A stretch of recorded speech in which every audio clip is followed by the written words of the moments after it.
Okey, Tuan Rahmat, kita dapat tahu daripada pasukan-pasukan siasatan MHI, Tuan Rahmat ni banyak basuh orang untuk memastikan mereka ini tak terkena dalam kondisi love scam. Apa yang dibasuh tu? Perkara apa yang selalunya diberi perhatian dalam proses untuk mengubah mentaliti dan juga mindset orang ni? Dah boleh buka kelas dah. Tadi saya setuju lah tadi. Kalau nak buka kelas bercinta tu. Saya dapat lihat Puan Anin betul Ya, saya. Puan Anin Ya. agak macam lebih excited dan aktif dalam topik love scam ni. Baik. Saya trigger Okey. tau. Okey. Soalan ni yang selalunya terjebakkan, selalu saya kena kecam tau. Tapi tak apalah, untuk kebaikan semua saya jawab juga lah. Okey. Okey. Saya tambah lagi apa yang Tuan Hafiz kongsikan tadi. Semua pun dah hadir dah kat situ. Jalan cerita pun lebih kurang sama. Saya nak sebutkan satu perkataan yang kita tidak boleh nafikan, yang memang benda tu betul-betul berlaku, iaitu cinta itu buta. Betul. Ini yang masalah ni, cinta tu buta. Bila dah buta, awak cakap apa pun tak jalan. Bila dia dah bermain dengan emosi, bila dah didatangkan kepercayaan itu, kalau awak suruh dia kentut pun dia cakap bau wangi, tolong lagi sekali boleh tak? Sampai tak macam tu.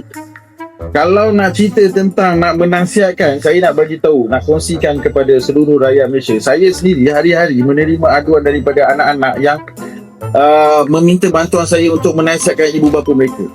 Dan masalah ini sebenarnya daripada zaman saya masih dalam PDRM pun, kita hari-hari dan setiap masa kita berjumpa dengan ibu bapa ni, kita nasihatkan masih juga sukar untuk ibu bapa itu mengikut dan mendengar nasihat kita.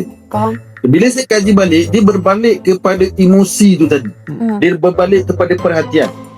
Tuan-tuan dan perempuan, saya kena kongsikan juga, mereka ini terjebak semua gara-gara mereka kurang perhatian.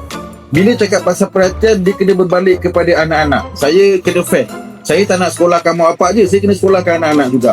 Sebab kalau mak bapak tu cukup dapat daripada anak-anak, dia takkan cari orang lain. Tak kisahlah cukup dari segi perhatian, cukup dari segi ilmu pun penting sebab kita nak bagi kepada mak bapak yang dalam media sosial tu tak semua betul.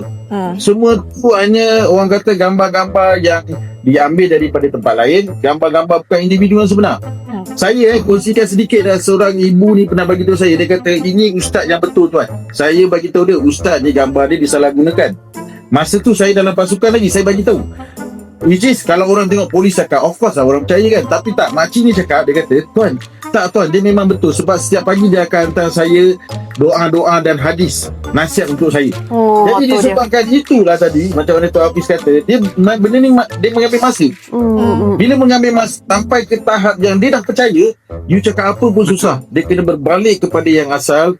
Guys, tolong, rakyat Malaysia tolong dengar, apa yang anda lihat dalam media sosial itu bukan semuanya betul.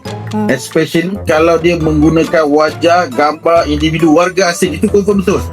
Yang paling mudah, yang sangat mudah, ni basic cara bercinta. Dengar cakap abang ni, abang ajar tadi. Baik bang. Kalau awak, saya sebut ulang Tuan Hafiz dah sebut tadi, kalau tak pernah berjumpa dia minta duit, jangan bagi. Itulah red flag yang paling jelas dia tu scammer.